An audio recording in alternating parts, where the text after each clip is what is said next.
もこんにちは、むつまです。今回の動画はずっと前から欲しかった旅行用の大容量リュックのご紹介です。アラフィフのむつまですが、旅行にしろ買い物にしろ軽量化しないと体がしんどいということで、とにかく軽いリュックを選びました。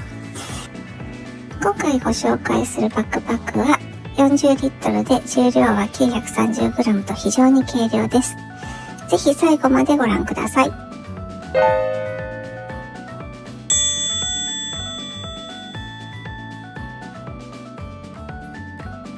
今回購入したリュックは Adidas EPS バックパック40という商品です。EPS というのがエンデュランスパッキングシステムの略のようですが、エンデュランスが耐久性という意味なので、とにかく強い素材でできたリュックなのかなと思います。高い耐摩耗性と耐久性を持つコーデュラリコアなんとかという素材を使用しているので、耐久性がある収納しやすいリュックというところでしょうか。3つのコンパートメントに仕切られていて、一番上の収納スペースがこんな感じになってます。結構広いですよね。ここはダブルファスナーです。続きまして、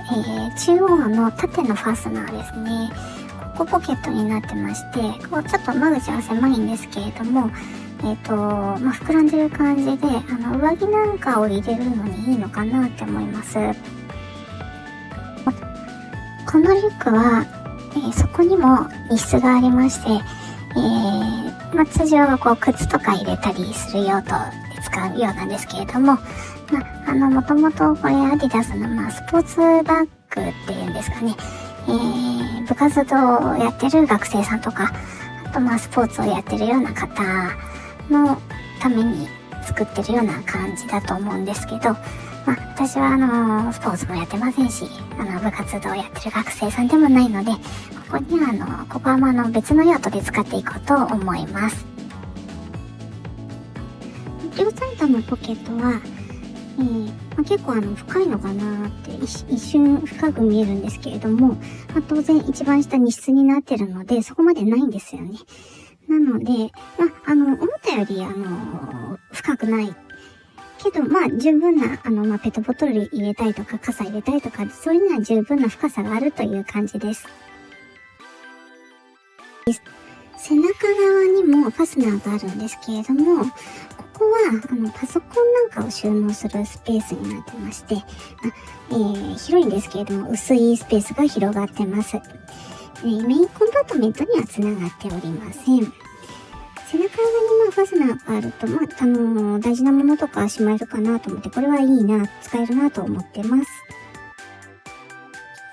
いよいよメインコンパートメントです。ここはダブルファスナーになってますので、どちらかからも開ける感じですね。で、ぐるっとファスナー開けていただくと、こうガバーッと開くようになってます。ガバーッと開いて、メインコンパートメントが全然仕切られてないものを探してたんで、これは、嬉しいですね。結構な容量入ります。40リットルなので。で、ここ、ポケットついてまして、パソコン入れるポケットですね。ここにもついてるんですよね。で、その前のところにちょっとメッシュポケットが2つ仕切られてるのがついてます。なので、ここにガジェット類なんか入れてもいいかなと思います。ショルダーの部分なんですけれども、こちらチェストベルトもついてます。ウエストのベルトはこれにはついてないですね。次に、ショルダー部分なんですけれども、アディダス独自のロードスプリングというショルダーストラップがついてます。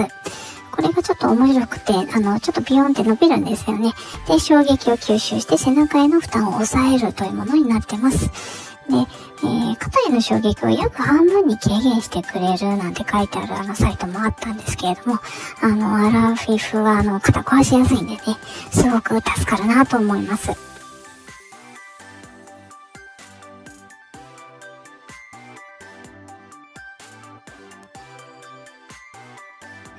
は次に一つ一つのポケットをじっくり見ていこうと思います。まず一番上の荷室です。ここは結構広いですね。たくさん物が入りそうです。最初ここにお財布入れようかなと思ったんですけれども、ちょっとポケットというかファスナー部分がね、開きやすいのは閉じちゃうと怖いなと思うので、別のものを入れていこうと思います。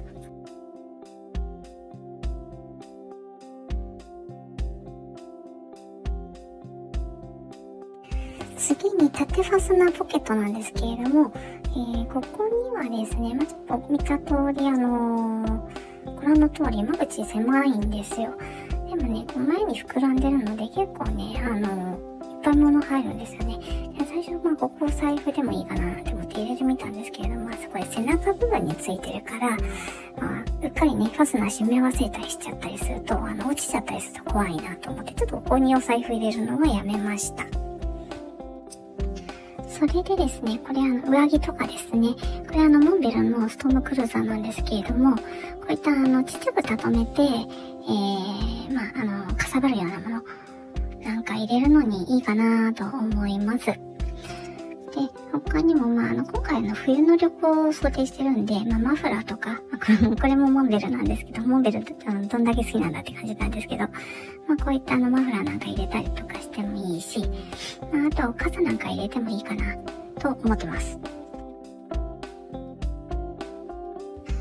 背面のファスナーなんですけれども、ここにはお財布を入れようと思ってます。ここパソコン用なんですけどね、ここにお財布を入れることで、背中にね密着してるところなので、防犯上もいいかなと思います。ただね、ここ間口がすごく広いので、ここのファスナー閉め忘れちゃったりすると、落とす可能性非常に高いなと思うので、それだけは気をつけようと思います。次にサイドポケットですね。ここには、まず、レモンドが入ってますね。これ350ml 缶は余裕で当然入ります。結構ね、これ太めのものとかも入れられるみたいなので、結構大きめのね、私タイガーのこういう水筒持ってるんですけれども、これ今、次用の、マムートのには入らないんですよ。こうサイドにね。これちゃんと入るので、これすごいなと思います。ただね、先ほども言った通り、これそんな別にすごい深くもないので、こうやって上のベルトでちゃんと、固定してあげるのがいいかなと思ってます。次に傘も入れてみようと思います。これ私が、近所のドラッグストアで買っためちゃくちゃ軽い傘なんですけれども、これを、100均で買った傘袋、これ中がタオル地になってます。これ便利でいいですよね。これに入れて、サイドポケットの方に入れていきます。で、このぐらいの傘だったら、結構十分深く刺さるので、落ちる心配もないと思います。一番下の荷室なんですが、ここには私は洗濯物なんか入れたらいいんじゃないかなと思ってます。着替えとかですね。ホテルの待合席とか、空港なんかでちょっとお土産を整理したいななんていう時に、リュックの中身をひっくり返したりすることはあると思うんですけど、ひっくり返せないですかね。で、その時に、これね、パジャマとかね、出てきちゃったりすると恥ずかしいじゃないですか、人前で。なので、これあらかじめこうやってそこに入れられて、メインコンバートメントのと分けて、入ってるっていうのがいいなと思ってます。いよいよメインコンバートメントです。ここはダブルファスナーになってますね。ファスナーの滑りもいいです。ファスナーをフルで開くとガバッと開くようになってます。これだけ間口が広いと物も入れやすくていいですね。最初はノースフェイスのランドセルリュックみたいな形のものを探していたんですけれども、で、アディダスでもすごく軽くて 380g ぐらいですかね、の、ランドセルみたいなリュックあったんですけれども、ちょっと、ポケットの数が少なすぎて、それだとちょっと物を取り出しにくかったりするかなと思いまして、今回はその重量よりも機能性の方を取りました。今回のリュック探しで真っ先に一目惚れしたリュックがありました。それがこのミレーバックパック EXP35 です。これがもうまるでスーツケースのような構造で、私の機能性大好き心くすりくりまくったんですけれども、重さがなんと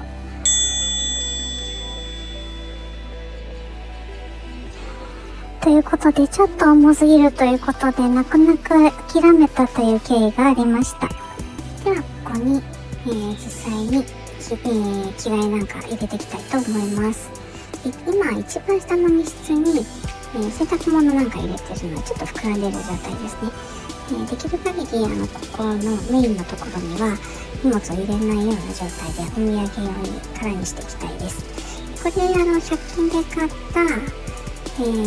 圧縮袋、衣類圧縮袋なんですけれども、これを、入れると、そこにスポッとはまる感じですね。やっぱりマチが広いのはいいですね。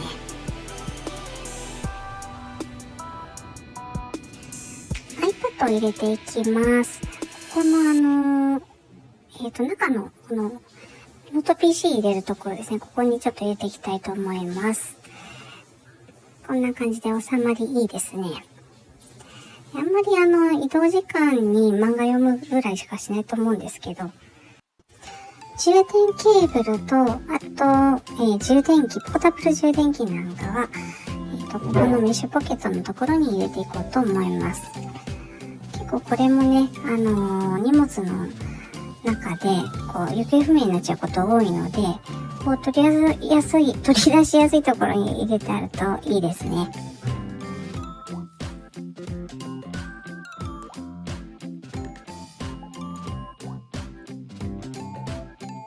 身長156センチの私がショート、こんな感じです。やはり40リットルは大きいですね。飛行機の機内持ち込みのサイズギリギリだと思います。大きいけど背負いやすいです。ロードスプリングが効いてるんですかね。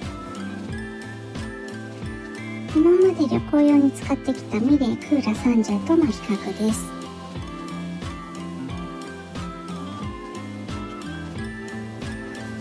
少し EPS40 の方が重いです。ちなみに EPS30 だと容量34リットルで 760g ですね。30と40でも迷いましたが、30にはそこの日数がありませんでしたので40を選びました。クーラ30は人気のモデルで街歩きにもアウトドアにもいいですね。デザインもかっこいいです。ただ私が使う用途としては少し間違が狭いかなと思いました。用途としては旅行とスーパーで買い物するようです。この外側のファスナーポケットは便利なんですが、ここにたくさん入れるとメインの荷室は圧迫します。ちなみにスーパーに買い物に行った時、葉物野菜を入れるのにちょうど良いスペースです。マチはこれだけあるのに、ここに詰めすぎるとフルで使えないんですよね。それがちょっと残念ですね。だからマチをフルで使える仕切りのないリュックが欲しかったんです。一番上のポケットにも結構物が入って取り出しやすいです。縦ファスナーポケットもあります。これがデザインのアクセントになってていいですね。両サイドのポケットも深くて入り口がゴムなので入れたものが落ちにくくていいです。ショルダーストラップは結構厚めでしっかりしてますね。チェストベルトとウエストベルトもついてます。クーラ30は登山にも使えるリュックっていう感じなので、これで会社に行ったりするとなんかすごいねとか言われちゃったりするんですけど、アディダスの方は全体的にスポーツバッグということなので、スッキリした印象ですね。アディダスの方を会社に背負っていっても、やっぱりすごいねって言われちゃうと思うんですけど、大きいですし。今年の冬は、青森、北海道3泊4日の旅に出かける予定ですので、またパッキング動画を作りましたらご視聴いただけると嬉しいです。